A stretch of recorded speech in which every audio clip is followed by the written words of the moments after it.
Hi மக்களே, எல்லாரும் எப்படி இருக்கீங்க?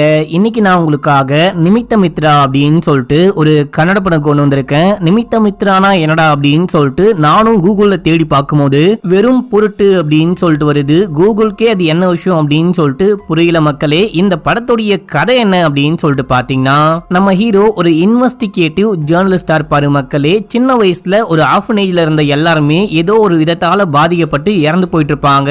அதே போல இப்பயும் நிறைய பேர் இறந்து போறாங்க. இது மட்டும் இல்லாம நம்ம ஹீரோ இதெல்லாம் எப்படி நடக்குது அப்படின்னு சொல்லிட்டு கண்டுபிடிக்க ட்ரை பண்ணா நம்ம ஹீரோவுடைய தங்கச்சியும் இறந்து போறாங்க. என்னடா ஒரே இழவா இருக்கே அப்படின்னு சொல்லிட்டு நம்ம ஹீரோ இதுக்கெல்லாம் என்ன காரணம்னு கண்டுபிடிக்க ட்ரை பண்றாரு. இந்த படத்தை உண்மையிலேயே கொஞ்சம் வித்தியாசமா கொண்டு போயிருப்பாங்க. அப்படி என்ன வித்தியாசம் அப்படின்னு சொல்லிட்டு படத்தை முழுசா பார்த்து தெரிஞ்சுக்கோங்க. இந்த படம் பார்க்கும்போது உங்களுக்கு டாங்லியோடைய ஞாபகங்கள்லாம் கூட வரும். சரி வாங்க இந்த படத்தை டீடைலா பார்க்கலாம். அதுக்கு முன்னாடி மறக்காம நம்ம சேனலை சப்ஸ்கிரைப் பண்ணிக்கோங்க. பக்கத்துல வர பெல்லையும் கிளிக் பண்ணிக்கோங்க. நம்ம மிஸ்டர் விக்னேஷ் வாலெட்ல இதுவரைக்கும் 400க்கும் மேல ஆர்டர் பண்ணி வாங்கியிருக்கீங்க மக்களே. அந்த வாங்கின 400 பேருக்குமே ரொம்ப பெரிய நன்றிகள். என்ன நம்பி என் ப்ராடக்டை நம்பி வாங்கின எல்லாருக்குமே நான் எப்படி நன்றி சொல்ல போறேன் அப்படின்னே தெரியல. உங்களுக்காகவே வாங்கினவங்க வாங்காதவங்க எல்லாருக்காகவும் ஸ்பெஷலா பியூரான ஒரிஜினல் பிரீமியம் லெதர்ல ஒரு பிளாக் வாலெட் கொண்டு வந்திருக்க மக்களே. மொத்தமா ஒரு 4 டிசைன்ல கொண்டு வந்திருக்கேன். 400 ஆர்டர் கடந்ததுனால 399K உங்களுக்கு இந்த வாலெட் கிடைக்க போகுது. அதுவும் ரொம்ப ரொம்ப limited stock, limited time offer மட்டும்தான். பிளாக் வாலெட் அப்படின்னும் போது இதுல உங்களால போட்டோ போட முடியாது, ஆனா பேர் போட முடியும். உங்களுக்கு வேணும் யாருக்காச்சும் கிஃப்ட் பண்ண போறீங்க அப்படின்னா பேர் போட்டு வாங்கிக்கோங்க. 399க்கு இந்த குவாலிட்டியில கண்டிப்பா உங்களுக்கு வாலெட் கிடைக்க வாய்ப்பே கிடையாது. சீக்கிரமா வாங்கிக்கோங்க. அது மட்டும் இல்லாம இந்த வாரம் முழுக்கவே இந்த விஷயத்த சேல் பண்ண போறேன். டெய்லி உங்களுக்கு ஆர்டர் பண்ணும்போது அதுல ஒருத்தருக்கு மட்டும் ஃபுல் ரீஃபண்ட் பண்ண போற மக்களே. நீங்க டெலிவரி சார்ஜ் மட்டும் கொடுத்தா போதும். யாருக்கு அன்னைக்கு நான் ஃபுல் ரீஃபண்ட் கொடுத்தேன் அப்படின்னு சொல்லிட்டு நாளைக்கு வீடியோல மறுநாள் வீடியோல சொல்லுவேன். இப்போ நம்ம கதைக்குள்ள போயிடலாம். ஆர்டருடைய லிங்க் ஃபர்ஸ்ட் கமெண்ட்ல இருக்கு மக்களே. இந்த படத்துடைய ஸ்டார்டிங் சீன்லயே 2008ல ஒரு ஆர்ஃபனேஜை காமிக்கிறாங்க. அங்க ஒருத்தர் ஒரு 6-7 பசங்களை கூப்பிட்டு அந்த ஆர்ஃபனேஜுக்கு போறாரு. அங்க ஒரு மதர் இருக்காங்க. அவங்க தான் இந்த ஆர்ஃபனேஜையே நடத்திக்கிட்டு இருக்காங்க. இந்த குழந்தைங்களுக்கு வேற வழியே தெரியல. உங்களை தவிர வேற யாரும் அடைக்கலமும் கொடுக்க மாட்டாங்க. இவங்களை மட்டும் உள்ளுக்குள்ள சேர்த்துக்கோங்க அப்படின்னும் போது அவங்க முடியாது அப்படின்றாங்க. நீங்க யாருன்னு தெரியல, இந்த பசங்க யாருன்னு தெரியல, அப்படி இருக்கும் போது எப்படி உள்ளுக்குள்ள கூட்ட முடியும், சேர்த்துக்க முடியும் அப்படின்னு சொல்லிட்டு கேட்கும் போது அவரு காலில் விழுந்து பயங்கரமா கெஞ்சுறாரு. இந்த பசங்களுக்கெல்லாம் அம்மா அப்பா குடும்ப குட்டி அப்படின்னு சொல்லிட்டு ஒண்ணுமே கிடையாது. அனாதையா ரோட்ல சுத்திக்கிட்டு இருக்காங்க. யாராவது தப்பான வழியில கொண்டு போயிட்டாங்க அப்படின்னா பெரிய பிரச்சனை ஆயிடும். ப்ளீஸ் ப்ளீஸ் அப்படின்னு சொல்லிட்டு காலில் விழுந்து கெஞ்சும் போது சரி ஓகே பசங்களை நான் பாத்துக்கிறேன் அப்படின்னு சொல்லிட்டு உள்ளுக்குள்ள கூட்டு போறாங்க. அவரும் தேங்க்யூ அப்படின்னு சொல்லிட்டு அங்க இருந்து கிளம்புறாரு. இந்த விஷயம் நடந்து ஒரு மாசத்துக்கு அப்புறமா பார்த்தா அந்த ஆர்ஃபனேஜ்ல இருந்த நிறைய பசங்க சாப்பாடு சாப்பிட்டு இறந்து போயிட்டாங்க. என்னாச்சு ஏதாச்சு அப்படின்லாம் தெரியல. இப்போ புதுசா ஒரு 6-7 பேர் ஜாயின் பண்ணாங்க தெரியுமா. அவங்கள தவிர மத்த எல்லாருமே இறந்து போயிட்டாங்க அப்படின்னு சொல்லிட்டு போலீஸ் வந்து இந்த மதரை கைது பண்ணி கூட்டு போறாங்க. போகும்போது இந்த மதரு அந்த 6-7 பேர் அப்படியே பார்த்துட்டே போறாங்க. விசக்கிருமிங்க ஒருவேளை இதுங்க தான் வந்து ஏதாவது பண்றச்சா அப்படின்னு சொல்லிட்டு பார்த்துட்டே கிளம்ப. இப்ப அப்படியே எங்க சீனை கட் பண்ணி லைவ்ல 2025ல காமிக்கிறாங்க. நம்ம ஹீரோவை காமிக்கிறாங்க. நம்ம ஹீரோ ஒரு இன்வெஸ்டிகேட்டிவ் ஜேர்னலிஸ்டா இருக்காரு. ஏதோ ஒரு நியூஸ் சேனல்லையும் ஒர்க் பண்ணிட்டு இருக்காரு. நம்ம ஹீரோ வந்துட்டு பாத்தீங்கன்னா ஒரு கேஸ பத்தி எழுதிக்கிட்டு இருக்காரு. இந்த கேஸ பத்தி எழுதும் போதே ரொம்பவே பயமா இருக்கு.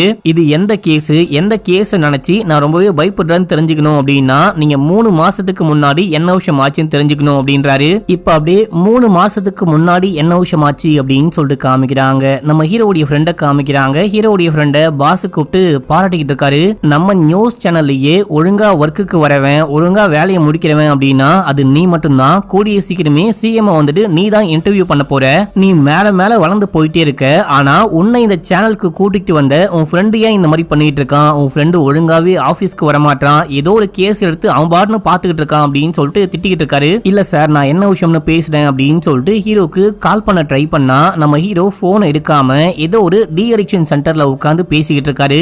நானும் உங்களை போலவே எங்க அப்பா அம்மா இறந்து போனதுக்கு அப்புறமா குடிதான் உலகம், குடிதான் வாழ்க்கை அப்படின்ற மாதிரி குடிச்சுக்கிட்டே சுத்திக்கிட்டு இருந்தேன். அதுக்கப்புறம் தான் என் தங்கச்சி அண்ணா குடிக்காத, நீ குடிக்கிறது பிடிக்கல அப்படின்னு சொல்லிட்டு இந்த குடியை விட்டு வெளியே கொண்டு வந்தது என் தங்கச்சி தான் அப்படின்னு சொல்லிட்டு இருக்காரு. இப்ப அப்படியே எங்க சீனை கட் பண்ணி நம்ம ஹீரோடைய ஃப்ரெண்டை காமிக்கிறாங்க. ஃப்ரெண்டுக்காரன் சிஎம் இன்டர்வியூ எடுத்துக்கிட்டு இருக்கான். அவன் என்ன கேள்வி கேட்கறான் அப்படின்னா நம்ம ஊருக்குள்ள ஏதோ ஒரு கொலைகாரன் தொடர்ந்து நிறைய பேரை கொலை பண்ணிட்டே இருக்கான். அதுக்கு உங்க கவர்மெண்ட் என்ன நடவடிக்கை எடுக்க போகுது அப்படின்னு சொல்லிட்டு கேட்கும் போது இந்த கேஸ ஸ்பெஷலா விசாரிக்க ஒரு போலீஸ் அப்பாயின்மெண்ட் பண்ணிருக்கேன். அவர் வந்து இந்த கேஸ கண்டிப்பா முடிப்பாருன்னு நம்புறேன். அந்த கொலைகாரனையும் சீக்கிரமாவே கைது பண்ணுவாரு அப்படின்னு சொல்ல இப்போ இந்த எல்லா விஷயத்தையும் நம்ம ஹீரோ லேப்டாப்ல பாக்குறாரு. ஃப்ரெண்டு வரும்போது ஃப்ரெண்டை பாராட்டும் போது உன் பாராட்டும் வேணாம் ஒன்னும் வேணாம், ஏமச்சான் இந்த மாதிரி பண்ணிட்டு இருக்க, ஒழுங்கா ஆபீஸ்க்கு வரமாட்ற, வேற எந்த வேலையும் பார்க்க மாட்ற, முக்கியமா எப்ப பார்த்தாலும் அந்த அனாதை இல்லத்துடைய கேஸை மட்டும்தான் பார்ப்பேன், அதை மட்டும் தான் கண்டுபிடிப்பேன் அப்படின்னா இது என்ன நியாயம்? இப்ப கூட வந்துட்டு ஏதோ ஒரு கொலைகாரன் நிறைய பேரை கொலை பண்ணிட்டே இருக்கானா, அந்த கேஸை கூட விசாரிக்கலாம், உனக்கு ப்ரமோஷன் கூட கிடைக்க வாய்ப்பு இருக்கு அப்படின்னும் போது நான் ப்ரமோஷனுக்காக பண்ணல, இதே கேஸை எங்க அப்பாவும் விசாரிக்க ட்ரை பண்ணாரு, அதுக்கப்புறம் விசாரிக்கவே முடியாம மனசுடைஞ்சி இறந்தே போயிட்டாரு. இந்த கேஸ் வந்துட்டு எமோஷனலா என் கூட பயங்கரமா கனெக்ட் ஆயிருக்கு.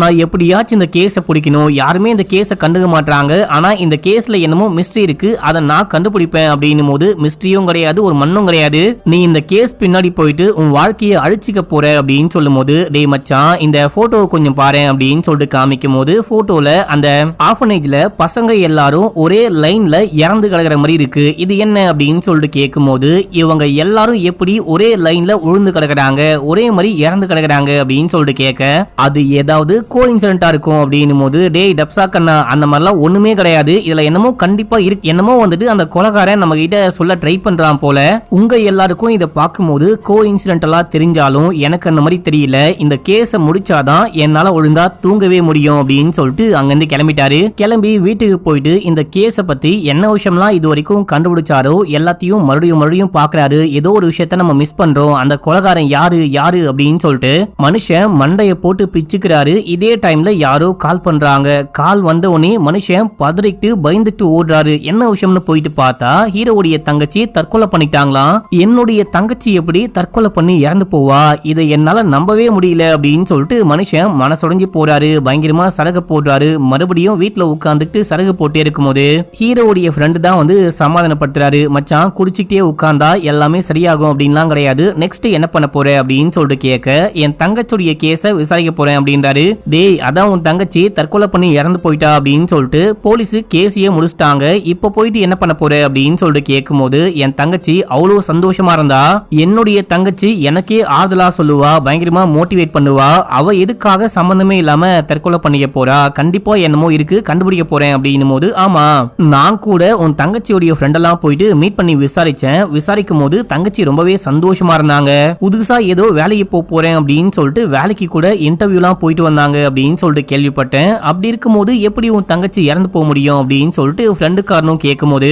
நீ எந்த ஃப்ரெண்ட போயிட்டு மீட் பண்ண, அனன்யாவா அப்படின்னு சொல்லிட்டு கேட்க ஆமா அப்படின்னு சொல்றாரு. அனன்யா யாரு அப்படின்னா நம்ம ஹீரோவுடைய தங்கச்சியுடைய பெஸ்ட் ஃப்ரெண்டு மக்களே, ரெண்டு பேரும் பயங்கர க்ளோஸ். இதுக்கு நடுவுல ஹீரோக்கும் அந்த பொண்ணை பார்த்து பிடிச்சு போக ரெண்டு பேருக்குமே நம்ம ஹீரோவுடைய தங்கச்சி தான் கனெக்ஷன் கொடுத்திருப்பா, அவங்களுக்குள்ளயும் லைட்டா ஒரு லவ் ட்ராக் ஓடிட்டு இருக்கு, அந்த மாதிரி தான் பிளாஷ்பேக்ல காமிக்கிறாங்க. ரியல் டைம்ல ஹீரோ என்ன சொல்றாரு அப்படின்னா இதுக்கு முன்னாடி அனன்யாவை எப்ப மீட் பண்ண போனாலும் ரொம்பவே சந்தோஷமா மீட் பண்ணுவேன், இப்பதான் ரொம்ப சோகமா மீட் பண்ண போறேன், அவன் முகத்துல நான் எப்படி முழிக்க போறனும் தெரியல அப்படின்னு சொல்லிட்டு அங்கிருந்து கிளம்புறாரு. கிளம்பி போயிட்டு ஹீரோயினை மீட் பண்ணும்போது அவங்களே ரொம்ப ஃபீல் பண்றாங்க. ஆனா ஹீரோயின் கிட்ட பேசும்போது தான் தங்கச்சி ஒரு பையனை லவ் பண்ணா அப்படின்னு சொல்லிட்டு தெரிய வர அந்த பையனையும் போயிட்டு ஹீரோ மீட் பண்றாரு. நம்ம ஹீரோவுடைய தங்கச்சியும் இந்த பையனும் ரொம்ப நாள் லவ் பண்ணிருக்காங்க. அந்த பொண்ணு எப்பயுமே உங்களை பத்தி மட்டும்தான் பேசிக்கிட்டு இருப்பா, பாருங்க ஒரு கடைக்கு போனா கூட உங்களை பத்தி தான் பேசிக்கிட்டு இருக்கா அப்படின்னு சொல்லிட்டு வீடியோலாம் காமிக்க அந்த வீடியோலாம் பார்த்து மனுஷன் பயங்கரமா சோகமாகறாரு. வீடியோல அந்த பொண்ணு என்ன சொல்லிருப்பா அப்படின்னா என்னுடைய அண்ணா சின்ன வயசுல என்ன நிறைய வாட்டி பீச்சுக்கெல்லாம் கூட்டு போயிருக்கான், இப்போ அப்பா அம்மா இறந்து போனதுக்கு அப்புறமா குடிக்கு பயங்கரமா அடிக்ட் ஆயிட்டு என்ன கண்டுக்கிறதே கிடையாது, அவன் பாட்னு குடிக்கிறான், வேலைக்கு போறான் வரான் அப்படின்னு சொல்லிட்டு அவன் வாழ்க்கையை அவன் பாத்துக்கிறான், நீங்க அந்த மாதிரி இருக்கவே கூடாது, குடிய நிப்பாட்டுங்க, நீங்க உங்க வாழ்க்கையை பாருங்க, என்னையும் பாருங்க, நீங்களும் நானும் சந்தோஷமா இருக்கு, மறுபடியும் பீச்சுக்கு போலாம் அப்படின்லாம் சொல்லி வச்சிருப்பாங்க. இந்த வீடியோ பார்த்துட்டு குடிக்க கூடாது அப்படின்னு சொல்லிட்டு முடிவு பண்றாரு. இப்ப அப்படியே எங்க சீன் கட் ஆகுது. போலீஸ் ஸ்டேஷன்ல அந்த புது போலீஸ காமிக்கிறாங்க. இவரு தான் அந்த சீரியல் கில்லர் கேஸ விசாரிச்சுக்கிட்டு இருக்காராம். இப்போ இந்த ஸ்டேஷனுக்கு வந்ததுக்கு அப்புறமா ஹீரோவுடைய தங்கச்சி கேஸையும் அலசி ஆராயும் போது அந்த பாய் ஃப்ரெண்டை இப்போ கைது பண்ணி பொலன்னு பொழக்கிறாரு. நம்ம ஹீரோ வந்து இவன் என்ன பண்ணா, இவனை ஏன் கைது பண்ணி வச்சிருக்கீங்க அப்படின்னு சொல்லிட்டு கேட்கும் போது உங்க தங்கச்சி இறந்து போன அன்னைக்கு கடைசியா இவன் தான் கால் பண்ணி பேசியிருக்கான், மேபி இவன் கூட கூட கொலை பண்ணிருக்க வாய்ப்பு இருக்கு, அதான் விசாரிச்சுக்கிட்டு இருக்கேன் அப்படின்னும் போது நான் ஒரு 5 நிமிஷம் பேசணும் அப்படின்னு சொல்லிட்டு அவங்ககிட்ட போயிட்டு என் தங்கச்சி இறந்து போன அன்னைக்கு நீ கால் பண்ணி பேசினியா, ஏன் என்கிட்ட சொல்லவே இல்லை அப்படின்னும் போது நான் சொல்லியிருந்தேன் அப்படின்னா நான் தான் கொலைகாரன் அப்படின்னு சொல்லிட்டு போலீஸ் எப்படி சந்தேகப்படுறாங்களோ அதே போல நீங்களும் என் மேல சந்தேகப்பட்டிருப்பீங்க, அதான் சொல்லவே இல்லை. அன்னைக்கு நான் கால் பண்ணி வழக்கம் போல பேசிக்கிட்டு இருக்கும் போது நான் அப்புறமேட்டுக்கா கால் பண்றேன் அப்படின்னு சொல்லிட்டு போனை கட் பண்ணிட்டு போயிட்டா, அவ்வளவுதான் அப்படின்னு. இப்ப நம்ம ஹீரோ நேரா போயிட்டு அந்த போலீஸ் கிட்ட நீங்க தான் இந்த கேஸை க்ளோஸ் பண்ணிட்டீங்களே, இப்போ எதுக்காக மறுபடியும் அவனை கூப்பிட்டு விசாரிக்கிறீங்க அப்படின்னு சொல்லிட்டு கேட்க, முன்னாடி வேற போலீஸ் இருந்தாரு, கேஸை சப்பையா முடிச்சிட்டாரு, ஆனா எனக்கு இந்த கேஸ்ல சில டவுட்லாம் இருக்கு, அதான் இந்த கேஸ்ல வேற ஏதாவது கண்டுபிடிக்க முடியுமான்னு பாக்குறேன் அப்படின்னு சொல்லும் போது, ஆமா நீங்க தான் இந்த சீரியல் கில்லர் கேஸை விசாரிக்கிறீங்க அப்படின்னு சொல்லிட்டு நியூஸ்ல எல்லாம் பார்த்தேன், நீங்க என்ன இந்த கேஸ் எல்லாம் விசாரிக்கிறீங்க அப்படின்னு சொல்லிட்டு கேட்கும் போது, ஓ அப்படின்னா நான் இந்த கேஸை விசாரிக்க வேணாவா, ஆமா நான் கேள்விப்பட்டேன் உனக்கும் தங்கச்சிக்கும் பெருசா செட்டே ஆகாது, சண்டை போட்டு சுத்திக்கிட்டு இருந்தீங்க அப்படின்னு சொல்லிட்டு நீ எப்போ கடைசியா தங்கச்சியை மீட் பண்ண அப்படின்னு சொல்லிட்டு கேட்கும் போது, ஓ அப்படின்னா அங்க இங்கன்னு சுத்தி கடைசியா என் மேலேயே உங்களுக்கு டவுட்டா அப்படின்னு சொல்லிட்டு கேட்க, உன்னுடைய வேலையும் சரி என்னுடைய வேலையும் சரி எல்லாரையும் டவுட் பண்ணும் அப்படின்னு சொல்லிட்டு டயலாக்லாம் பேச, அட போயா பரங்கிக்கா மண்டையா அப்படின்னு சொல்லிட்டு ஹீரோ கிளம்பிட்டாரு. இப்ப அப்படியே எங்க சீனை கட் பண்ண நம்ம ஹீரோ போயிட்டு அனன்யாவை தான் மீட் பண்ணிருக்காரு. அந்த பொண்ணு கிட்ட ரீசெண்டா யாராவது என் தங்கச்சி கிட்ட பிரச்சனை பண்ணாங்களா, இல்ல என் தங்கச்சி யார்ட்டியாச்சு சண்டை போட்டாளா, இல்ல காதலன் காதலிக்குள்ள ஏதாவது பிரச்சனை அப்படின்னு சொல்லிட்டு ஏதாவது உனக்கு தெரியுமா, ஏதாவது சின்ன விஷயமா இருந்தா கூட பரவாயில்ல என்கிட்ட சொல்லு, உண்மையை கண்டுபிடிக்க ஈஸியா இருக்கும் அப்படின்னும் போது அவங்க என்ன சொல்றாங்க அப்படின்னா, கொஞ்ச நாளைக்கு முன்னாடி நம்ம ஹீரோயினும் தங்கச்சியும் எங்கேயோ வெளியே போயிட்டு வரும்போது ஒரு பையன் ஃபாலோ பண்ணிட்டு வந்திருக்கான், சும்மா வழக்கம் போல ஏதோ ஃபாலோ பண்றாங்க போல, சைட் அடிக்கிறாங்க போல அப்படின்னு சொல்லிட்டு விட்டு போக, அதுக்கப்புறம் எவனோ ஒருத்தன் தொடர்ந்து ஃபாலோ பண்ண ஆரம்பிச்சிருக்கான், பின்னாடியே வந்திருக்கான். ஒரு நாள் வந்துட்டு ஹீரோவுடைய தங்கச்சி அந்த பையன் கிட்ட சண்டைக்கே போயிருக்காங்க, அதுக்கப்புறம் அந்த பையனை காணுமா, இதை தவிர வேற ஒண்ணுமே ஆகல அப்படின்னு சொல்லும் போது, சரி ஓகே மறுபடியும் அந்த பையனை நீ எங்கேயாச்சும் பார்த்த அப்படின்னா எனக்கு கால் பண்ணு அப்படின்னு சொல்ல ஹீரோயின் கிளம்பிட்டாங்க. ஹீரோயின் கிளம்பி போயிட்டே இருக்கும் போது கூட யாரோ ஃபாலோ பண்ணிட்டு வராங்க. உடனே நம்ம ஹீரோயின் ஹீரோக்கு கால் பண்ணி, நான் சொன்னேன் இல்லையா அவன் இப்போ என்ன ஃபாலோ பண்ணிட்டு வரான் அப்படின்னும் போது, நீ கவலைப்படாத பப்ளிக் பிளேஸ்க்கு போயிட்டு நில்லு, கொஞ்சம் சேஃபா நில்லு, நான் உடனே வரேன் அப்படின்னு சொல்லிட்டு அங்கிருந்து ஓடி வராரு. இப்போ இந்த பொண்ணு போயிட்டு ஒரு ஓரமா நின்னுகிட்டு இருக்கும் போது அங்க அந்த பையன் வந்து ஏதோ சொல்ல ட்ரை பண்றான், அதுக்குள்ள அங்க வந்த போலீஸ் இவனை கைது பண்ணி கூட்டு போறாங்க. நம்ம ஹீரோ தான் எல்லாமே சொல்லி போலீஸ் அங்க வர வச்சிருப்பாரு. இப்போ அப்படியே நம்ம ஹீரோ வந்து இந்த பொண்ணை தனியா கூட்டு போயிட்டு பேச ஆரம்பிக்கிறாரு. நீ கவலைப்படாத, போலீஸ் வந்துட்டு அந்த பையனை கூட்டு போயிட்டு விசாரிப்பாங்க, அவங்க என்ன சொல்றாங்கன்னு கேட்டு நான் உனக்கு கால் பண்றேன், உனக்கு எந்த பிரச்சனையா இருந்தாலும் உடனே கால் பண்ணு அப்படின்னு சொல்லிட்டு ஹீரோ கிளம்பிட்டாரு. அடுத்து வீட்டுக்கு போயிட்டு மெசேஜ் பண்ணிட்டு இருக்காரு, அந்த கொலைகாரன் யாருன்னு நான் கண்டுபிடிக்காம விட மாட்டேன், அவனை வந்துட்டு அப்படியே சும்மா விட முடியாது அப்படின்னு சொல்லும் போது ஹீரோயின் என்ன சொல்றாங்க அப்படின்னா, எனக்கு அந்த கொலைகாரன் யாருன்னு தெரிஞ்சு போச்சு, என்னுடைய அண்ணா தான் அப்படின்னு சொல்லும் போது, ஏமா என்னமா சொல்ற அப்படின்னு சொல்லிட்டு கேட்க, ஆமா சின்ன வயசுல இருந்து யாராவது என் கூட பழகினாங்க அப்படின்னா அண்ணாக்கு பிடிக்கவே பிடிக்காது, நானும் உங்க தங்கச்சியும் பயங்கர க்ளோஸ் ஃப்ரெண்ட்ஸா இருந்தோம் இல்லையா, இந்த விஷயம் பிடிக்காம தான் உங்க தங்கச்சியே என்னுடைய அண்ணா எப்படியோ கொலை பண்ணிட்டான் போல, இப்போ நீங்களும் என் கூட பழகுனீங்க அப்படின்னா உங்களையும் கொலை பண்ண வாய்ப்பு இருக்கு, எனக்கு ரொம்பவே பயமா இருக்கு, நான் போனை வைக்கிறேன், இதுக்கப்புறம் நீங்களும் நானும் மீட் பண்ண வேணாம் அப்படின்னு சொல்லிட்டு போனை கட் பண்ண, யாரையா இவ திடீர்னு என்னென்னமோ சொல்லிட்டு போனை கட் பண்றாளே, ஒருவேளை இவ சொல்ற மாதிரி இந்த பொண்ணுடைய அண்ணா தான் கொலைகாரனா இருப்பானோ அப்படின்னு சொல்லிட்டு ஹீரோ யோசிக்கிறாரு. இந்த டைம்ல வச்சாம்பாரா ட்விஸ்ட் அப்படின்ற மாதிரி அந்த சீரியல் கில்லர் ஊருக்குள்ள நிறைய பேரை யாரும் கொலை பண்றான் பாத்தீங்களா, அவன் நேரடியா போலீஸ் ஸ்டேஷனுக்கே வந்து நான் தான் இந்த கொலையெல்லாம் பண்றேன் அப்படின்னு சொல்லிட்டு சரண்டர் ஆகுறான். இந்த இன்ஸ்பெக்டருக்கு ஒண்ணுமே புரியல, என்னடா இவன் பாட்டுன்னு வந்து சரண்டர் ஆகுறானே அப்படின்னு சொல்லிட்டு இவனை உள்ளுக்குள்ள கூட்டு போயிட்டு விசாரிக்க ஆரம்பிக்கிறாரு. நீ தான் எல்லா கொலையும் பண்றியா, நீ தான் அவ்வளவு பெரிய கொலைகாரனாச்சு, எதுக்காக வந்து சரண்டரானு அப்படின்னு சொல்லிட்டு கேட்க அமைதியா இருக்கான். கத்திய தூக்கி போட்டு, நீ தான் பெரிய அப்பாட்டகர் கொலைகாரனாச்சு, எங்க என்ன கொலை பண்ணு அப்படின்னு சொல்லும் போது அந்த கத்தியை வச்சு தானா கையை கழிச்சு அந்த ரத்தத்தை தூக்கி விக்ரம்னு எழுதுறான். அதாவது நம்ம ஹீரோவுடைய பேர் தான் விக்ரம், அவரை தவிர நான் வேற யார்ட்டையும் பேச மாட்டேன் அப்படின்னு சொல்லும் போது போலீஸ்க்கு என்ன பண்றது அப்படின்னே புரியாம நேரா ஹீரோக்கு கால் பண்றாரு. இங்க கொஞ்சம் வெந்தும் வேகாத மண்டையும் ஒருத்தன் வந்திருக்கான், அவனடா நான் உயின்ட்டு தான் பேசுவேன் அப்படின்றான். இது மட்டும் இல்லாம எல்லா கொலையும் நான் தான் பண்றேன், நான் தான் அந்த கொலைகாரன் அப்படின்னு சொல்றான். மேபி உன் தங்கச்சியுடைய கொலைக்கும் இந்த மத்த கொலைகளுக்கும் கூட மேபி ஏதாவது கனெக்ஷன் இருக்க வாய்ப்பு இருக்கு, நீ கிளம்பி வா அப்படின்னு சொல்ல கிளம்பி வராரு. நேரா நம்ம ஹீரோ போலீஸ் ஸ்டேஷனுக்கு போயிட்டு அந்த கொலைகாரனை பார்த்து, யாரா நீ என்ன ஏன்டா பாக்கணும்னு சொன்ன, நீ எதுக்காக இந்த கொலையெல்லாம் பண்ணிட்டு இருக்க, அண்ட் வந்துட்டு என் தங்கச்சிக்கும் உனக்கும் ஏதாவது கனெக்ஷன் இருக்கா, அவளை நீ தான் கொலை பண்ணியா அப்படின்னு சொல்லிட்டு கேட்கும் போது, தம்பி எதுக்காக தம்பி பரபரப்பா இருக்கீங்க, காமா உட்காருங்க, எல்லாமே சொல்றேன் அப்படின்னு சொல்லிட்டு என் கமாண்டர் என்ன சொல்றாங்களோ அதை மட்டும் தான் நான் பண்ணுவேன். என் கமாண்டர் சொல்லி தான் எல்லாமே பண்ணேன். உன்னுடைய தங்கச்சியுடைய கொலை கூட அந்த கமாண்டர்னால தான் நடந்துச்சு. கமாண்டருக்கு அந்த தங்கச்சியை பிடிக்கல அப்படின்னு சொல்லிட்டு அவங்க தான் கொலை பண்ணிட்டாங்க அப்படின்னு சொல்லும் போது வெறுப்பாயிட்டாரு. ஏன்டா கொலை பண்ண அப்படின்னு சொல்லிட்டு பாயும் போது போலீஸ்லாம் வந்து வெளியே போய் அனுப்பிச்சு விட்டாங்க. பேசியான்னு சொன்னா நீயே அடிச்சு அவனை கொலை பண்றவ போல அப்படின்னு சொல்லிட்டு வெளியே அனுப்பிச்சு விட நம்ம ஹீரோவால ஒண்ணுமே கண்டுபிடிக்க முடியல, அவங்கிட்டையும் விசாரிக்க முடியல அப்படின்னு சொல்லிட்டு வெளியே வராரு. அப்போ அந்த டைம்ல போலீஸ் ஸ்டேஷனுக்குள்ள 2 கான்ஸ்டபிள் பேசிக்கிட்டு போறாங்க. இந்த கொலைகாரன் இது வரைக்கும் எல்லாரையும் கொலை பண்ணிருக்கான் இல்லையா, எல்லாருமே பிரெயின் டெட் ஆகி இறந்து போயிருக்காங்க அப்படின்னு சொல்லிட்டு பேசிக்கிட்டு போக நம்ம ஹீரோ கான்ஸ்டபிளை கூப்பிட்டு என்ன சொன்னீங்க பிரெயின் டெட்டா அப்படின்னு சொல்லிட்டு கேட்கும் போது ஆமா இந்த கொலைகாரன் வந்துட்டு யாரெல்லாம் கொலை பண்ணானோ அவங்க எல்லாரும் பிரெயின் டெட் ஆகி இறந்து போனாங்க அப்படின்னு சொல்லும் போது நம்ம ஹீரோக்கு டக்குன்னு வேற ஒரு விஷயம் ஸ்ட்ரைக் ஆகுது. அதாவது ஒரு 10-15 வருஷத்துக்கு முன்னாடி அந்த அனாதை இல்லத்துல குழந்தைங்கலாம் இறந்து போனாங்க பாத்தீங்களா, அவங்க எல்லாரும் கூட பிரெயின் டெட் ஆகி தான் இறந்து போயிருப்பாங்க. ஒருவேளை அந்த கேஸுக்கும் இந்த கேஸுக்கும் ஏதாவது தொடர்பு இருக்குமா அப்படின்னு சொல்லிட்டு யோசிக்கிறாரு. முதல்ல அனன்யாவுடைய அண்ணன் யாருன்னு கண்டுபிடிக்கணும். அண்ணன் யாருன்னு கண்டுபிடிச்சா மட்டும்தான் அவன் எதுக்காக ஏன் தங்கச்சியை கொலை பண்ணா, இப்போ அந்த கொலைகளுக்கும் இவனுக்கும் ஏதாவது சம்மந்தம் இருக்கான்னு கண்டுபிடிக்கணும் அப்படின்னு சொல்லிட்டு நேரா வீட்டுக்கு போயிட்டு அனன்யாவுடைய அம்மா அப்பாவை மீட் பண்ண அவங்க அனன்யாவுடைய உண்மையான அப்பா அம்மாவே கிடையாது. அப்படின்னா டூப்ளிகேட்டான்னு கேட்டீங்கன்னா அதாவது இவங்க அனன்யாவை தத்தெடுத்து வளர்த்திருக்காங்க. மக்களே எங்களுக்கு குழந்தை குட்டி அப்படின்னு சொல்லிட்டு ஒண்ணுமே இல்ல, அதனாலதான் அனன்யாவை தத்தெடுத்து வளர்த்தோம். அந்த பொண்ணுக்கு அண்ணன் இருக்கான் தம்பி இருக்கான் அப்படின்னு சொல்லிட்டு இது எதுவுமே எங்களுக்கு தெரியாது அப்படின்னு சொல்றாங்க. இப்போ அனன்யா எங்க போனான்னு கேட்டா அதுவும் தெரியாது அப்படின்னு சொல்றாங்க. ஹீரோ கிளம்புறாரு. நம்ம ஹீரோ கிளம்பும் போது யாரோ ஹீரோவை ஃபாலோ பண்ணிட்டு வராங்க. இதை இவரோ நோட் பண்றாரு.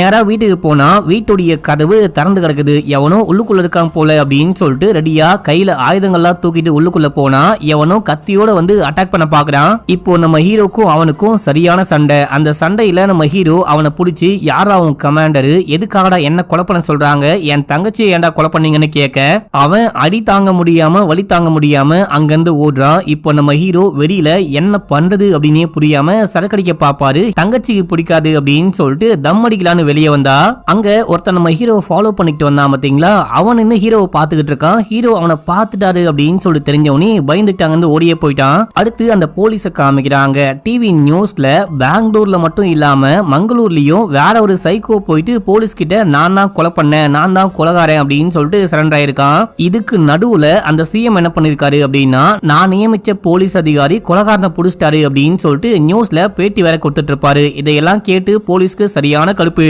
இப்போ சிஎம்கே கால் பண்ணி சார் நீங்க பாட்னு போன் பண்ணி நான் தான் அந்த கொலைகாரனை கைது பண்ணேன் அப்படின்னு சொல்லி வச்சிருக்கீங்க, அது மட்டும் இல்லாம அவனே தான் வந்து சரண்டரானா, நீங்க ஏன் பொய்யான விஷயத்த சொல்லி வச்சிருக்கீங்க அப்படின்னும் போது அப்பதான் இந்த கட்சி மேல இந்த ஆட்சி மேலயும் மக்களுக்கு நிறையவே நம்பிக்கை வருமா, அதான் சொல்லி வச்சிருக்கேன் அப்படின்றாரு. அப்படின்னா மங்களூர்ல இன்னொருத்தன் போயிட்டு நான் தான் கொலைகாரன் அப்படின்னு சொல்லிட்டு சரண்டர் ஆயிருக்கான். அதை இப்போ நம்ம என்ன பண்ணலாம்னு கேட்கும் போது அது எல்லாமே நீயே பாத்துக்கோ, இந்த கேஸ சீக்கிரமா முடியும் அப்படின்னு சொல்லிட்டு போனை கட் பண்றாரு. இப்ப அப்படியே எங்க சீன் கட் ஆகுது. நம்ம ஹீரோ கிளம்பி போயிட்டு அந்த மதரை ஜெயில மீட் பண்றாரு.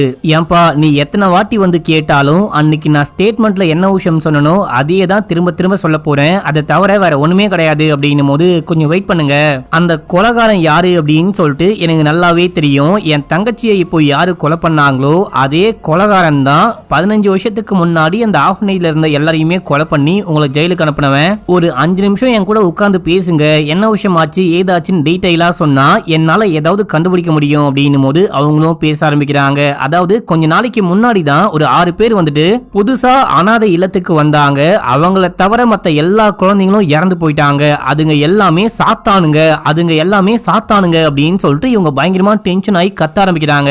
இப்போ அவங்களா எங்க அப்படின்னு சொல்லிட்டு கேட்க அங்க இருந்த எல்லாரும் இறந்து போயிட்டாங்க. என்னையும் போலீஸ் கைது பண்ணதுக்கு அப்புறமா வேற ஒரு அனாதை இல்லத்துக்கு அந்த 6 பேரையும் கூர்ந்து போயிருக்காங்க. மக்களே இவங்க எல்லாரும் வேற ஒரு அனாதை இல்லத்துக்கு போயிருக்காங்க. நம்ம ஹீரோ விசாரிச்சு முடிச்சுட்டு பேசி முடிச்சுட்டு அங்க இருந்து கிளம்பி பக்கத்துல இருக்க ஒரு பீச்சுக்கு போறாரு. அங்க போனா எதர்ச்சியா ஹீரோயினை பாக்குறாரு. அனன்யா நீ எப்படிங்க அப்படின்னு சொல்லிட்டு கேட்க எனக்கு உங்க தங்கச்சி ஞாபகமாவே இருக்கு, அடிக்கடிக்க உங்க தங்கச்சி கூட பேசுவேன், தங்கச்சி கூடவே இருப்பேன், இப்ப அந்த பொண்ணு இல்ல அப்படின்ற விஷயத்த ஏத்துக்கவே முடியல, அதான் ஃபர்ஸ்ட் டைம் பீச்சுக்கு வந்தேன் அப்படின்னு சொல்லும் போது இவரும் பேச ஆரம்பிக்கிறாரு. எனக்கும் என் தங்கச்சி ஞாபகமா இருக்கு, அதான் பீச்சுக்கு வந்தேன், நம்ம 2 பேரும் மீட் பண்ணோம் அப்படின்றது நம்ம தங்கச்சியுடைய விருப்பம் போல அப்படின்னு சொல்லிட்டு அப்படியே தண்ணில போயிட்டு விளையாடுறாங்க. ஒரு பாட்டு மாதிரி காமிக்கிறாங்க. அதுக்கப்புறம் சாப்பிடலான்னு போக தெரியாம நம்ம ஹீரோ அங்க வந்தவங்களை இடிச்சு சாப்பாடுலாம் தட்டி விட்டுறாரு. அவங்க கடுப்பாயிட்டு ஹீரோவுக்கு மூஞ்சில கொஞ்சம் நலங்கு வச்சிடறாங்க. உடனே ஹீரோயின் காப்பாத்துங்க காப்பாத்துங்க அப்படின்னு சொல்லிட்டு கத்தும் போது அடிச்சவங்க பயந்துட்டு அங்கிருந்து ஓடியே போயிட்டாங்க. இல்ல அனன்யா, இது வந்துட்டு பெரிய பிரச்சனை கிடையாது, சும்மா சின்ன சண்டை, லைட்டா அடிபட்டுச்சு அப்படின்னு. எனக்கு ரத்தத்தை பார்த்தாலே ரொம்ப பயமா இருக்கும், ரத்தத்தை பார்த்தாலே தலையெல்லாம் சுத்தம் அப்படின்ற மாதிரி சொல்ல பக்கத்துல இருக்க ஒரு ரூமுக்கு கூட்டிட்டு போயிட்டு தங்க வைக்கிறாரு. பேச ட்ரை பண்ணா இவங்க பேச மாட்டாங்க, தண்ணி கொடுத்தா கூட குடிக்கவே மாட்டாங்க. இது எல்லாத்துக்கும் என்னுடைய அண்ணன் தான் காரணம். அண்ணன் வந்துட்டு ஒரு மோசமான மான்ஸ்டரு, அவன் நம்ம ரெண்டு பேரையும் வாழவே விட மாட்டான். இது எல்லாத்துக்கும் எங்க அண்ணன் தான் காரணம் போல அப்படின்னு சொல்லிட்டு அழுகும் போது என்ன பேசினாலும் கண்டுக்கவே மாட்டாங்க அப்படின்னு சொல்லிட்டு ஹீரோ கொஞ்சம் ஃப்ரீயா விடலான்னு வெளியே வராரு. வெளியே வந்தவரு அப்படியே உட்கார்ந்து தூங்கிடுறாரு. மறுநாள் காலைல ஏஞ்சி பார்க்கும்போது ஹீரோயின் சொல்லாம கொல்லாம கிளம்பி போயிட்டு இருப்பாங்க. என்ன இந்த பொண்ணு சொல்லாம கொல்லாம கிளம்பி போயிட்டாலே அப்படின்னு சொல்லிட்டு கால் பண்ணா போனும் போல. இப்ப அப்படியே எங்க சீனை கட் பண்ணி இந்த போலீஸ்காரரை காமிக்கிறாங்க. இவரு வந்துட்டு அந்த மங்களூர்ல ஒருத்தன் அரெஸ்ட் ஆயிருப்பான், அவனை பத்தி விசாரிக்கலாம் அப்படின்னு சொல்லிட்டு ஒரு ஊருக்கு போயிருக்காரு, மங்களூருக்கே போயிருக்காரு. அங்க போயிட்டு ஒரு பையனை மீட் பண்ணலான்னு பார்க்கும்போது அவன் போலீஸ பார்த்தோன்னே பயந்துட்டு ஓடுறான். அவனை விரட்டிட்டு போயிட்டு பிடிச்சி அவனுக்கும் உனக்கும் என்னடா கனெக்ஷன் அப்படின்னு சொல்லிட்டு கேட்கும்போது, சார் அவன் வந்துட்டு ஆராதனா ஆர்ஃபனேஜ் அப்படின்னு சொல்லிட்டு ஒரு அனாதை இல்லத்துல இருந்து ஓடி வந்துட்டான். நானும் அவனும் சேர்ந்துட்டு இல்லாத பொல்லாத வேலையெல்லாம் பார்த்தோம், கஞ்சாலாம் கடத்தி விற்போம், ஆனா கொலையெல்லாம் பண்ண மாட்டோம். இப்போ திடீர்னு பார்த்தா நான் கொலை பண்ணிட்டேன் அப்படின்னு சொல்லிட்டு போலீஸ் ஸ்டேஷனுக்கே போயிட்டு சரண்டர் ஆயிட்டான். எனக்கு ஒண்ணுமே புரியல சார் அப்படின்னும் போது, ஆமா அவன் எங்கிருந்து வந்தான்னு சொன்ன அப்படின்னு சொல்லிட்டு கேட்கும்போது ஆராதனா ஆர்ஃபனேஜ் அப்படின்னு சொல்ல இதே ஆர்ஃபனேஜ் பத்தி தான் அந்த மதரும் சொல்லியிருப்பாங்க. ஜெயிலுக்கு போயிட்டு மீட் பண்ணும்போது அவங்களும் சொல்லியிருப்பாங்க.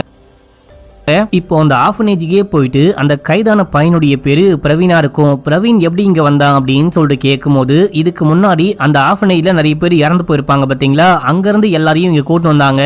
அப்படிதான் அந்த பையன் இங்க வந்தான். பிரவீன் மட்டும் கிடையாது, பிரவீன் அதுக்கப்புறம் அர்ஜுன் இவங்க ரெண்டு பேரும் பெஸ்ட் ஃப்ரெண்ட்ஸா இருந்தாங்க. அதுக்கப்புறம் இங்க தப்பிச்சு ஓடி போயிட்டாங்க. எங்க போனானுங்க என்ன பண்றானுங்க அப்படின்னு சொல்லிட்டு ஒண்ணுமே தெரியல அப்படின்னு. சரி, அந்த டைம்ல வேற ஒரு ஹாஸ்டல்ல இருந்து இங்க வந்தாங்க அப்படின்னு சொல்றீங்க இல்லையா, ஆசிரமத்துல இருந்து, அந்த மாதிரி வந்தவங்கள இப்ப யாராவது இருக்காங்களா, கான்டாக்ட் நம்பர் ஏதாவது கிடைக்குமா அப்படின்னு சொல்லிட்டு கேட்க ஒரு 6 பேரு அந்த ஹாஸ்டல்ல இருந்து இந்த ஹாஸ்டலுக்கு வந்தாங்க.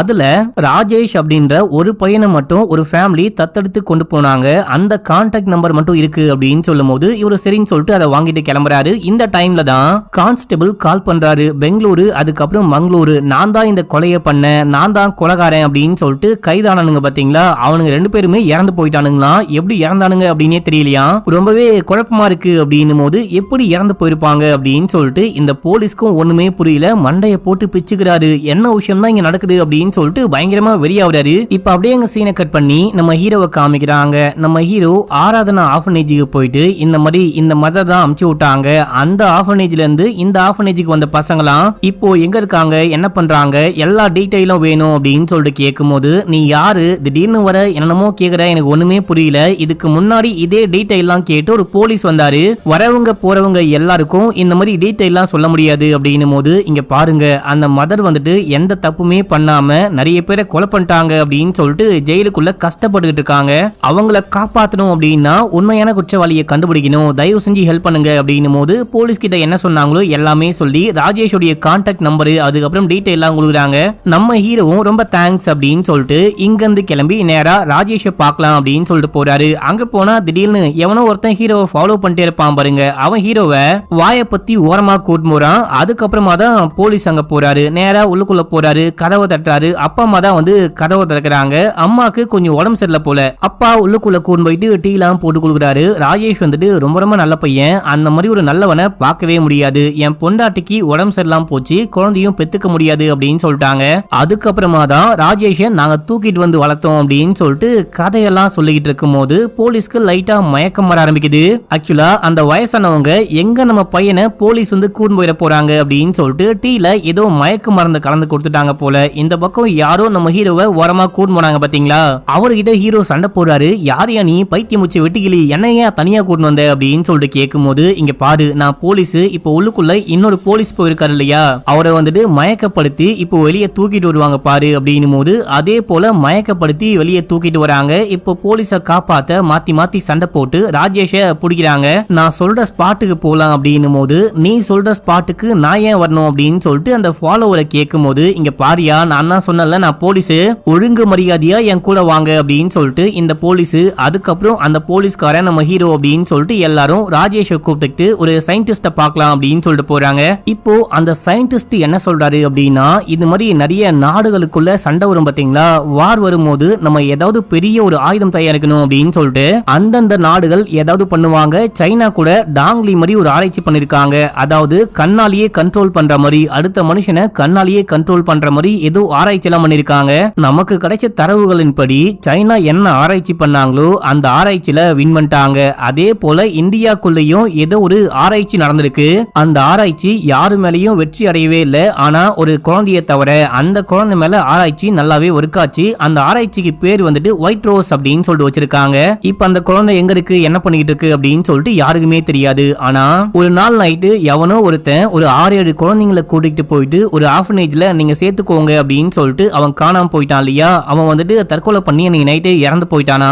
அந்த 6 குழந்தைங்கள்ல யாரோ தான் அந்த எக்ஸ்பெரிமெண்டால பாதிக்கப்பட்ட இல்ல எக்ஸ்பெரிமெண்ட் ஒர்க்கான குழந்தை அப்படின்னு சொல்றாரு. அப்படின்னா ராஜேஷ் தான் அந்த குழந்தையா, ராஜேஷ் தான் அந்த கமாண்டரா அப்படின்னு சொல்லிட்டு கேட்கும் போது, இவன் ஜஸ்ட் ஒரு சோல்ஜர் மட்டும்தான், கமாண்டர் வேற யாராவது இருக்கதா நிறையவே வாய்ப்பு இருக்கு.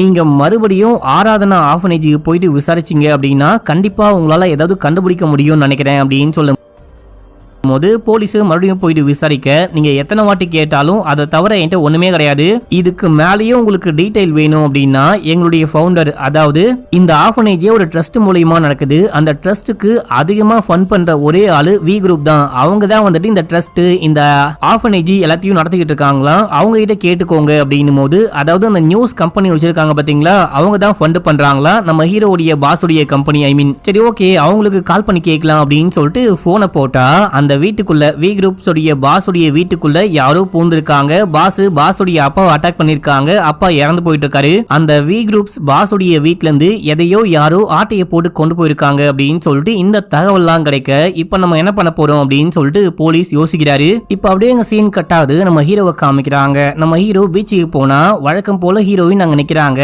என்ன ரொம்பவே ஈஸியா கண்டுபிடிச்சிட போல அப்படின்னும் போது, ஆமா கண்டுபிடிச்சிட்டேன், ஆனா உன்னுடைய அண்ணாவை மட்டும்தான் கண்டே பிடிக்க முடியல. உன்னுடைய அண்ணா யாரு, என் தங்கச்சி அவன் எதுக்காக கொலை பண்ண போறான், அதை நான் கேட்கணும், பழி வாங்கணும், போலீஸ் கிட்ட புடிச்சு கொடுக்கணும் அப்படின்னும் போது இவங்க ஒரு மாதிரி வெறுப்பாகிறாங்க. மயக்கம் போட்டு கீழே வந்துடுறாங்க. இவங்களை தூக்கிட்டு போயிட்டு ஹாஸ்பிட்டல்ல அட்மிட் பண்ணா டாக்டர் செக் பண்ணி பார்த்துட்டு இவங்க ஒரு இன்சோமினியா பேஷண்ட் போல, தூக்கமே இல்லாம ரொம்ப கஷ்டப்படுறாங்க போல, கொஞ்சம் ரெஸ்ட் எடுக்கட்டும் அப்படின்னு சொல்ல டாக்டர் அதுக்கப்புறம் நர்ஸ் அப்படின்னு சொல்லிட்டு யாரு கிட்ட போனாலும் ஹீரோயின் கண்ணை முடிச்சு கத்த ஆரம்பிக்கிறாங்க. ஏன்னா அவங்க கண்ணுக்கு எல்லாருமே ஒரு மாதிரி விகாரமா தெரியுறாங்க. நம்ம ஹீரோ கிட்ட போனாலும் தயவு செஞ்சு என் கிட்ட வராத, வேணாம், உனக்கு தான் நல்லது கிடையாது, போயிடு போயிடு அப்படின்னு சொல்லிட்டு கேட்ட நம்ம ஹீரோ ஒரு ஓரமா போயிட்டாரு. ஒரே ஒரு விஷயம் மட்டும் சொல்ல மறந்துட்டேன் பாருங்க. நம்ம ஹீரோ போயிட்டு ஹீரோயினை மீட் பண்ணும்போது ஹீரோடைய பாஸ் கரெக்டா ஹீரோயினுக்கு கால் பண்ணிருப்பாரு. அதை நம்ம ஹீரோ ஏனும் கேட்டிருப்பாரு. அதுக்குள்ளதான் ஹீரோயின் மயக்கம் போட்டு கீழே வந்துட்டு இருப்பாங்க. மக்களே, பாஸ் எதுக்காக இந்த பொண்ணுக்கு கால் பண்றாரு அப்படின்னு சொல்லிட்டு யோசிச்சா மறுநாள் காலைக்குள்ள இந்த பொண்ணை காணும், ஓடி போயிட்டு இருக்கா, எங்க போன அப்படின்னே தெரியல. இப்ப அப்படியே எங்க சீனை கட் பண்ணி போலீஸை காமிக்கிறாங்க. போலீஸ் பாஸ் விசாரிக்கலாம் அப்படின்னு சொல்லிட்டு போனா அவரு அனாதை இல்லத்துக்கு வந்து பசங்களோட ஜாலியா விளையாடிட்டு இருக்காரு. என்னடா இந்த ஆளு, அப்பாவுக்கு சங்கூதி ஒரு வாரம் கூட முழுசா ஆகல, அதுக்குள்ள எவ்வளவு ஜாலியா இருக்காரு அப்படின்னு சொல்லிட்டு இதே கேள்வியை அவர்கிட்ட போயிட்டு கேட்கும் போது என் மனசுல 1000 வருத்தங்கள் இருந்தாலும் இவங்க கிட்ட வந்து காட்ட முடியுமா, அதான் ஜாலியா நடிச்சுக்கிட்டு இருந்தேன், சந்தோஷமா இருக்க மாதிரி நடிச்சுக்கிட்டு இருந்தேன் அப்படின்னும் போது எல்லாம் சரிதான், நீங்களும் உங்க அப்பாவும் தனியா இருக்கும் போது அந்த கொலைகாரன் வந்திருக்கான், அட்டாக் பண்ணிருக்கான், கொலை பண்ணிருக்கான், அது எப்படி கொலைகாரன் வரும்போது மட்டும் வீட்டுல யாருமே வேலை பார்க்காம நீங்களும் அப்பாவும் மட்டும் தனியா இருந்தீங்க அப்படின்னு சொல்லிட்டு கேட்க, எல்லாம் நேரம் அப்படின்றாரு. நேரமா இல்ல நீங்க அமைச்சுக்கிட்டீங்களா அப்படின்னு சொல்லிட்டு கேட்க, இன்ஸ்பெக்டர் இப்போ உங்களுக்கு என்ன வேணும் அப்படின்னு சொல்லிட்டு கேட்க, நீங்க வந்துட்டு ஒரு ஆர்ஃபனேஜ் நடத்திக்கிட்டு இருக்கீங்க இல்லையா, ஆக்சுவலா இவரு தன்னுடைய என்ஜிஓ மூலியமா நிறைய ஆர்ஃபனேஜுக்கு ஃபண்ட் பண்ணாலும் ஒரு ஆர்ஃபனேஜ் இவரே நடத்துறாரு. அந்த ஆர்ஃபனேஜோடைய சில டாக்குமெண்ட்லாம் மிஸ் ஆகுதாமே, அந்த டாக்குமெண்ட்லாம் எனக்கு வேணும் அப்படின்னு சொல்லிட்டு கேட்கும் போது, எது வேணும் அப்படின்னாலும் நேரா வந்து கேட்டு வாங்கிக்கோங்க, என்னுடைய ஆட்கள் உங்களுக்கு உங்களுக்கு ஹெல்ப் பண்ணுவாங்க அப்படின்னு சொல்லிட்டு பேசிட்டு இருக்கும்போது அங்க இருந்து ஒருத்தன் கிளம்பி போறான். அவனுடைய கையில ஒரு மாதிரி டாட்டூ இருக்கு. இது எல்லாத்தையுமே இந்த போலீஸ்காரு நல்லாவே நோட் பண்றாரு அப்படின்னு சொல்லிட்டு காமிக்கிறாங்க. இப்ப அப்படியே எங்க சீனை கட் பண்ணா இந்த போலீஸ் கான்ஸ்டபிளுக்கு கால் பண்ணி பூஜாவையும் அதுக்கப்புறம் அந்த ஹீரோயினையும் எவனோ ஒருத்தன் ஃபாலோ பண்ணான்னு கைது பண்ணி வச்சிருக்குமே, அவனை அன்னைக்கு விசாரிச்சிங்க இல்லையா, அந்த வீடியோவை எனக்கு கொஞ்சம் சென்ட் பண்ணுங்க அப்படின்னும் போது இவருக்கு அந்த வீடியோ வருது. வீடியோவை பார்த்தா இவன் என்ன கேள்வி கேட்டாலும் ஒண்ணுமே சொல்ல மாட்டான். என்னுடைய பாஸ் என்ன சொன்னாரோ அதை தான் நான் பண்ணேன், என் கமாண்டர் சொன்ன வேலையை நான் கச்சிதமா பண்ணி முடிச்சிட்டேன் அப்படின்னு சொல்றான். அதை தாண்டி ஒண்ணுமே பேச மாட்டான். இவருக்கு வெறுப்பாகுது. சரி அந்த ராஜேஷ்க்கு கால் பண்ணி கேட்கலாம் அப்படின்னு சொல்லிட்டு சயின்டிஸ்டுக்கு கால் பண்ணி அந்த ராஜேஷ் கிட்ட ஏதாவது பேசுனீங்களா, அவன் ஏதாவது சொன்னானா அப்படின்னும் போது அவன் சொன்னதையே திரும்ப திரும்ப சொல்றான். கமாண்டர் சொன்ன வேலையை பார்த்தேன், கமாண்டர் சொன்ன வேலையை பார்த்தேன் அப்படின்னு தானே கண்டி, வேற ஒண்ணுமே சொல்ல மாட்டான் அப்படின்னும் போது இவனுங்க எல்லாருமே ஒரே கமாண்டருடைய பேச்சை கேட்டுதான் நடக்கிறானுங்க. ஆனா யார் தான் அந்த கமாண்டர் அப்படின்னு சொல்லிட்டு யோசிக்கிறாரு. இப்ப அப்படியே எங்க சீனை கட் பண்ணா சயின்டிஸ்டுடைய வீட்டுக்கே ஒரு 4-5 பேர் வராங்க. எல்லாரும் மாஸ்க் போட்டுக்கிட்டு இருக்காங்க. வந்தவங்க சயின்டிஸ்ட அட்டாக் பண்ணிட்டு அந்த ராஜேஷை தூக்கிட்டு போயிடுறாங்க, காப்பாத்திட்டு போயிடுறாங்கன்னு காமிக்கிறாங்க. ஆனா நம்ம ஹீரோ இந்த விஷயத்தை பார்த்துட்டு இவனுங்க எங்க போறானுங்க அப்படின்னு சொல்லிட்டு பின்னாடியே ஃபாலோ பண்ணிட்டு போறாரு. இந்த டைம்ல போலீஸ்க்கு ராஜேஷை தூக்கிட்டு போயிட்டாங்க, அட்டாக் பண்ணிட்டாங்க அப்படின்னு சொல்லிட்டு தெரிய வருது. நீங்க ஏதாவது நோட் பண்ணீங்களா, வந்தவனுங்க யாரு, எப்படி இருந்தாங்க அப்படின்னு சொல்லிட்டு கேட்க எல்லாரும் மாஸ்க் போட்டுட்டு வந்தாங்க. ஆனா ஒருத்த மட்டும் ஏதோ டாட்டூ போட்டுட்டு வந்தான். எனக்கு நல்லாவே ஞாபகம் இருக்கு, நான் அந்த டாட்டூடைய போட்டோவை உங்களுக்கு அனுப்புறேன் அப்படின்னு சொல்லிட்டு அமுச்சு வைக்க இதே டாட்டூ போட்ட ஒரு ஆள் தான் அன்னைக்கு பாஸுடைய வீட்டுல இருந்திருப்பான். அவனும் இவனும் ஒரே நபரா அப்படின்னு சொல்லிட்டு யோசிக்கிறாரு. வீட்டுடைய வேலைக்காரனுடைய நம்பர் இவர்கிட்ட இருக்கும். இதுக்கு முன்னாடியே வேலைக்காரனை விசாரிச்சிருப்பாரு. இப்போ அந்த வேலைக்காரனுக்கு கால் பண்ணி நீங்க பல வருஷமா அங்க ஒர்க் பண்றேன் அப்படின்னு சொன்னீங்க, இப்போ வந்துட்டு உங்க பெரிய முதலாளி இறந்து போயிட்டாரு, சின்ன முதலாளி பிறக்கிறதுக்கு முன்னாடில இருந்தே அங்க ஒர்க் பண்றீங்களா அப்படின்னு சொல்லிட்டு கேட்கும் போது இல்ல இல்ல எங்க பெரிய முதலாளிக்கு குழந்தைங்களே கிடையாது, குழந்தைங்களே இல்ல அப்படின்னு சொல்லிட்டு அனாதை இல்லத்துல இருந்து தான் சின்ன முதலாளியை தூக்கிட்டு வந்து வளர்த்தாங்க, நேரடி குழந்தை கிடையாது அப்படின்னும் போது இப்ப அப்படியே போலீஸ்காரனுக்கு தலையெல்லாம் சுத்துது. அப்படின்னா இவன் தான் கமாண்டரா, இந்த பாஸ் தான் கமாண்டரா அப்படின்னு சொல்லிட்டு யோசிக்கிறாரு. ஆனா பார்த்தா அடுத்த சீன்லயே அந்த பாஸ் வந்துட்டு தற்கொலை பண்ணி இறந்து போயிட்டான் அப்படின்னு சொல்லிட்டு நியூஸ் கிடைக்குது. அங்க போயிட்டு பார்த்தா அவன் தற்கொலை பண்ணி இறந்து கிடக்குறான். இது மட்டும் இல்லாம தன்னுடைய வளர்த்த அப்பாவை இவன் தான் மக்களே கொலை பண்ணிருக்கான். அதுக்கான எவிடன்ஸ், வீடியோ ப்ரூஃப் எல்லாமே கிடைக்குது. இவங்களுக்கு ஒண்ணுமே புரியல. இதே டைம்ல அந்த ஆர்ஃபனேஜ் உடைய மதர் வந்துட்டு ஹீரோவை பார்க்கணும் அப்படின்னு சொல்லிருப்பாங்க. நம்ம ஹீரோ ஜெயிலுக்கு போயிட்டு என்ன விஷயம் அப்படின்னு சொல்லிட்டு கேட்க அந்த டெவில பார்த்தேன், அதே கண்களை பார்த்தேன், அன்னைக்கு ப்ளீச்சிங் பவுடர் ரூமுக்கு பக்கத்துல அந்த டெவில பார்த்தேன், இன்னைக்கு என் கண்ணுக்கு முன்னாடியே பார்த்தேன் அப்படின்னு சொல்லிட்டு பேரை சொல்றாங்க. என்ன பேர் அப்படின்னு சொல்லிட்டு இப்ப நமக்கு காமிக்கல. ஆக்சுவலா அன்னைக்கு ஆர்ஃபனேஜ்ல வந்துட்டு பாத்தீங்கன்னா ஏதோ ஒரு ப்ரோக்ராம் மாதிரி நடந்திருக்கு மக்களே. அந்த ப்ரோக்ராமுக்கு அப்புறமா சாப்பாடு போட்டிருப்பாங்க. அந்த சாப்பாடை சாப்பிட்டு எல்லா பசங்களும் இறந்து போயிருப்பாங்க. இந்த விஷயத்தையும் இந்த மதர் சொல்றாங்க. உடனே நம்ம ஹீரோ வெளியே போயிட்டு போலீஸ்க்கு கால் பண்ணி இந்த எல்லா விஷயத்தையும் சொல்றாரு. இப்ப வந்துட்டு பக்கத்துல இருக்க ஒரு ஆர்ஃபனேஜ்ல மறுபடியும் ஒரு ப்ரோக்ராம் நடக்க போகுது. அந்த ப்ரோக்ராம்ல யாராவது இறந்து போக இல்லனா அந்த கொலைகாரன் வந்து கொலை பண்ண வாய்ப்பு இருக்கு. நம்ம உடனே போயிட்டு அந்த கொலைகாரனை தடுத்து நிப்பாட்டணும். அங்க வந்தா கொலைகாரனை கைது பண்ணும் அப்படின்னும் போது நீங்க தான் பக்கத்துல இருக்கீங்க, நீங்க முதல்ல போங்க, பின்னாடி வரேன் அப்படின்னு சொல்லிட்டு போலீஸ் சொல்றாரு. இப்போ போலீஸ் டீம் என்ன பண்றாங்க அப்படின்னா அந்த ஊர்ல எந்த ஆர்ஃபனேஜ்ல இந்த மாதிரி ப்ரோக்ராம் நடக்குது அப்படின்னு சொல்லிட்டு பாக்குறாங்க. நம்ம ஹீரோ பக்கத்துல இருக்க ஒரு ஆர்ஃபனேஜுக்கு போயிருக்காரு. அங்க போனா அந்த ராஜேஷ் உயிருக்கு போராடிட்டு இருக்கான். பக்கத்துலயே ஹீரோயின் நின்னுட்டு இருக்காங்க. இப்பதான் நம்ம ஹீரோக்கு ஒரு விஷயம் புரியுது. அந்த மதர் சொன்னது உண்மை அப்படின்னு சொல்லிட்டு மதர் கடைசியா நேமையும் சொல்லிருப்பாங்க. அனன்யா தான் இந்த வேலையெல்லாம் பண்றா அப்படின்னு சொல்லிருப்பாங்க. அடியே அனன்யா அப்படின்னா நீ தான் இந்த கொலைகாரியா, நீ தான் இந்த கொலையெல்லாம் பண்ணிக்கிட்டு இருக்கியா, நல்லா டோங்லிக்கு மாமியார் மாதிரி இருந்துட்டு இந்த கொலையெல்லாம் நீ தான் பண்ணியா அப்படின்னும் போது டேய் நான் அனன்யா கிடையாது, நான் ஷமி அப்படின்னு சொல்ல இப்பதான் ஒரு பயங்கரமான ட்விஸ்டையே ஓபன் பண்றாங்க. ஹீரோயின் தான் கொலை பண்ணிருக்காங்க, ஆனா ஹீரோயின் பண்ணல. புரியுது ஆனா புரியல அப்படின்னு சொல்றீங்களா? ஹீரோயினுக்கு மல்டிபிள் பர்சனாலிட்டி டிசார்டர் அப்படின்னு சொல்லுவாங்க பாத்தீங்களா, அன்னியன் அம்பி அப்படின்னு சொல்லிட்டு காமிச்சாங்களே, கிட்டத்தட்ட அந்த மாதிரி ஒரு மனநல கோளாறு இருக்கு மக்களே. இவங்க மேலதான் அந்த டெஸ்டிங்லாம் பண்ணிருக்காங்க. இவங்கள தான் ஒரு மனித ஆயுதமா மாத்தலாம் அப்படின்னு சொல்லிட்டு பார்த்திருக்காங்க. அதனால இவங்களுக்கு நிறையவே சின்ன வயசுலயே வலிகள், நிறையவே துன்பங்கள் அனுபவிச்சதுனால அந்த இன்னொரு பர்சனாலிட்டி உருவாயிருக்கு. அதுதான் ஹீரோயினுடைய அண்ணன் அப்படின்னு சொல்லிட்டு தன்னை தானே சொல்லிக்குது.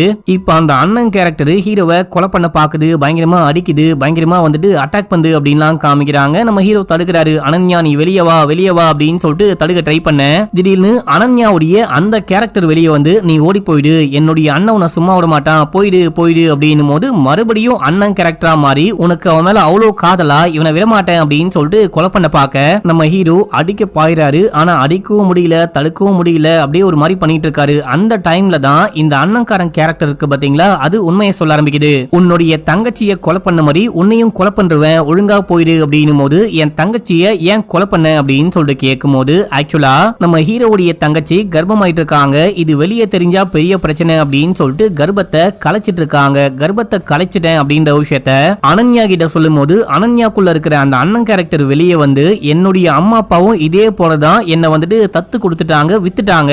குழந்தைய வளர்க்க முடியல, பெத்துக்க முடியல அப்படின்னா எதுக்காக ஒன்னா இருக்கணும், அந்த குழந்தைய உருவாக்கணும், நீலாம் வாழவே தகுதி இல்லாதவ அப்படின்னு சொல்லிட்டு கண்ணாலேயே நம்ம டோங்லி மாதிரி அப்படியே மயக்கி தற்கொலை பண்ணிக்க வச்சிருக்காங்க. மக்களே, இந்த விஷயத்த சொல்லும் போது வெறியாவது சமையா சண்டை போடுறாரு. கடைசியா வழக்கம் போல போலீஸ் லேட்டா வந்து கைது பண்றாங்க.